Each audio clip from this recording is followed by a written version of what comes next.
Hello people, this is Blinkk and you miss it, welcoming you back to another episode of Kingdom Hearts 2. In the last episode, we defeated Xemnas but temporarily, and the world that never was. And in this episode, also in the last episode, we also unlocked what we're about to do in this episode. But first, before we go and complete what we're about to do, we have 3 more Ansem reports to read through. I believe these are the final 3 in the entire game, so let's go ahead and read. I was reunited with an old friend at Castle Oblivion, but was unable to disclose my identity. If he knew the situation, he would likely try to stop me from carrying out my revenge. As much as I would dearly love to converse with him as in the old days, that is now but a hopeless dream. My friend has been fighting in the realm of darkness.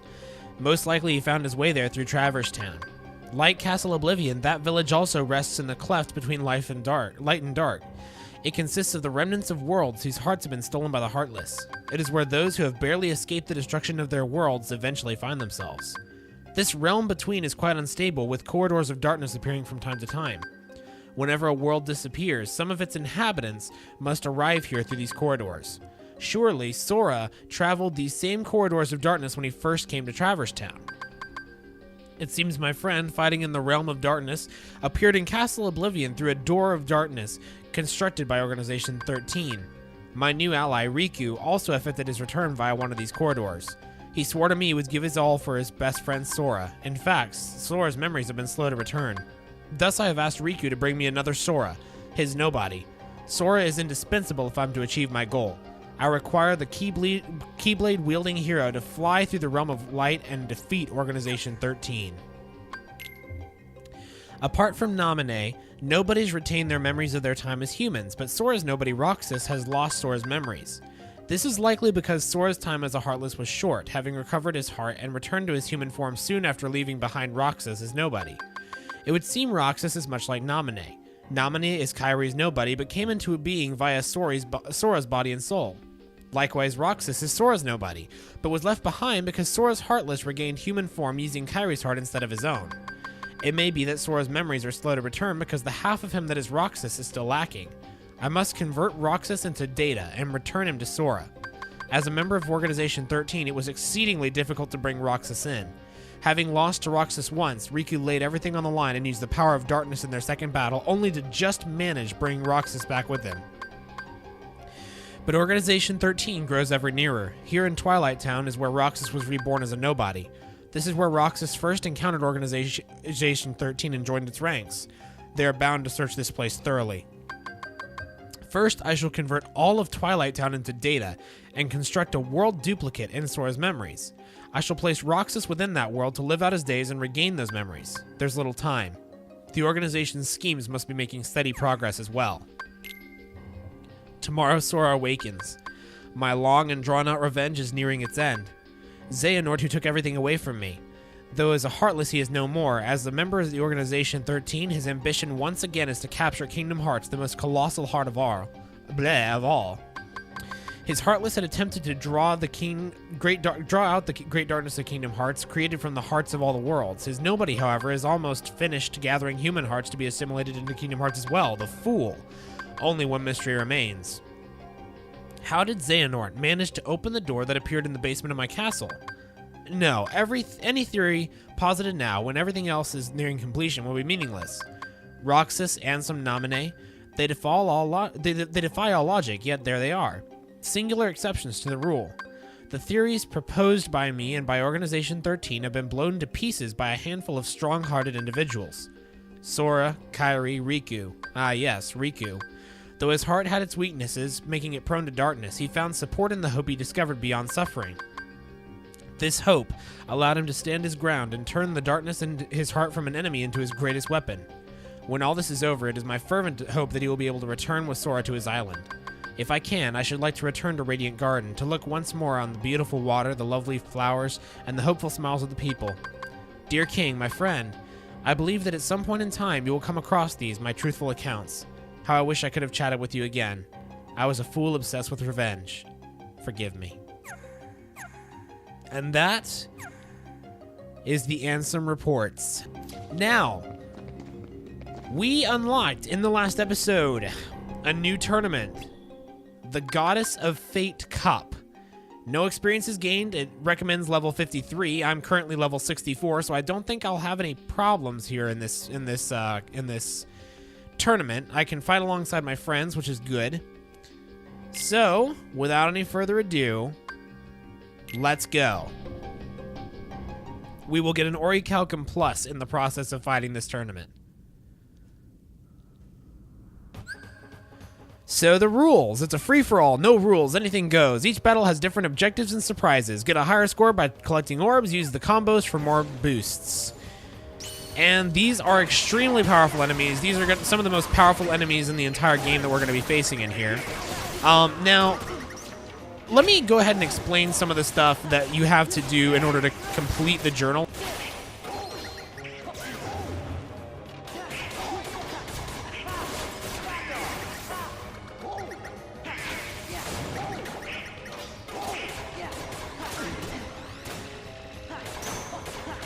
Basically, the way it works is every mini game that we've done in the entire game, everything from the riding the carpet in Agrabah to escape the ruins to even the jobs we did as Roxas at the very beginning of the game, all those mini games, we have to not only play them again, but we also have to meet certain requirements in all of those mini games in order to complete them as entries in the journal.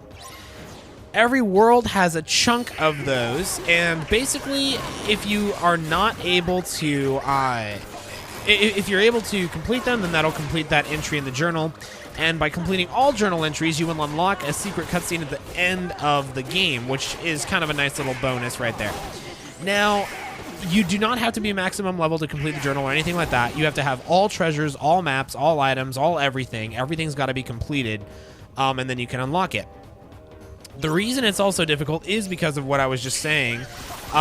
It's really the more than anything else, it really is the mini games that are problematic, because everything else is not all that bad, really. I mean, just doing the treasures and everything, it's not very hard to find them all throughout the worlds. The maps you kind of get naturally. I mean, there's a lot of stuff that you just kind of naturally are going to gain throughout the course of the game that you really won't have to worry much about the ways that you can complete Gemini's Journal. But unfortunately, the problem is that the mini games can be extremely time consuming, and especially worlds like Atlantica and 100 Acre Wood, those can definitely be very difficult.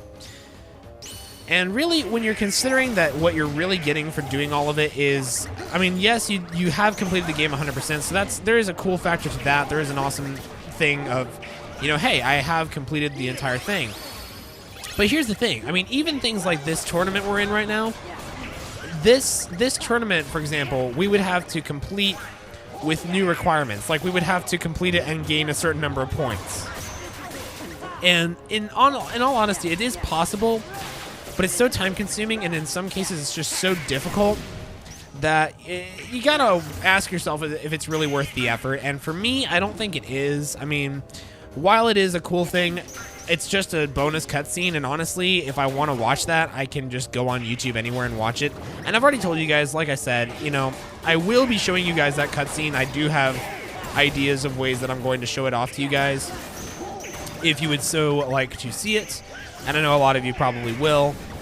It's essentially a little bonus thing that they put in, and I still want to show it to you guys just for the sake of completing the project, so to speak, but I'm not going to unlock it legitimately, as I said a while ago when we began 100 Acre Wood. I just wanted to kind of discuss how Gemini's Journal works, though, and kind of explain why I won't be doing it exactly legitimately, because it's just extremely difficult in some ways and time-consuming in others, and I just honestly can't spare that much time to 100% the game in that sense.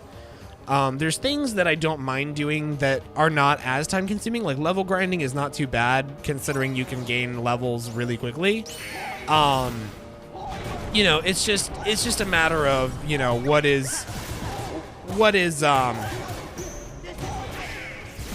you know, what is worth the time, what is not as worth the time, I guess. And anyways, we just got to get rid of these guys in the next 10 seconds, which really should not be too awful. Oh my gosh, maybe I'm gonna lose. Am I gonna lose here? No way. No, I'm not gonna lose here. There we go. For a second, I was like, holy crap. Okay, but we got it at least. Good. All right. Defeat the enemies before all the points are gone. We cannot take more than a certain number of hits in order to beat this one in particular. Pretty much, it's very basic stuff. We've already experienced a lot of this stuff. It's just kind of throwing new things at us as often as it can. These guys go down relatively easy now that we're such a high level. I mean, we are 11 levels higher than it's recommended us to be, so we're not having near as much trouble as this is supposed to be. And really, the higher level you take this stuff on in with these Coliseum fights, the easier it is. I mean, you want to be as over-leveled as possible for these things. Now, if he knocks me out, I'm going to be so angry. I mean, seriously, there's no reason I should fail this. Okay, you know what? Die. Magnet him to death. Magnets are amazing, man. Okay.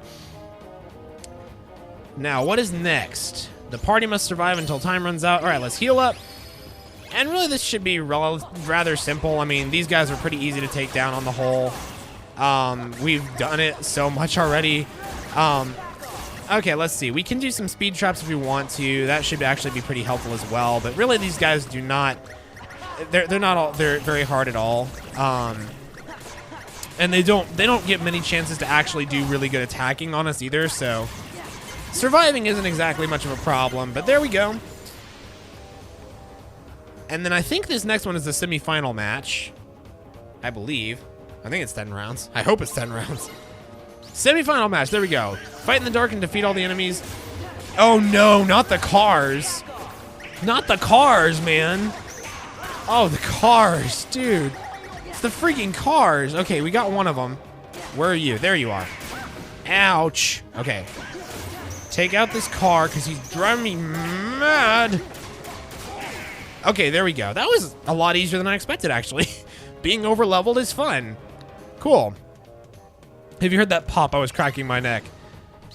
Don't bother with nearby enemies. Go straight for the boss. Yeah, well... Okay, basically we just got to defeat Hades. It's just the boss fight we did earlier all over again, except we do not have Hercules this time, which is kind of a downside, I guess. But just keep targeted on Hades. You should be able to knock him out relatively easily. Okay, there we go. Of course, he is going to run around and try to get away from us, but we've already almost whooped him. Oh my gosh, look, check this out. We're just tearing him apart. We're just tearing him apart like tissue paper, man. Hades stands 0 chance here today. Oh my gosh, he's not even getting a chance to really attack much either. Okay, now he's getting away just because he activated his little junk. All right, where you go? There you are. Hey, Hades, check it out. You're almost dead, bro. And here we go. This is the final bit. We're gonna have Orichalcum Plus in no time, my friend. There we go. All done.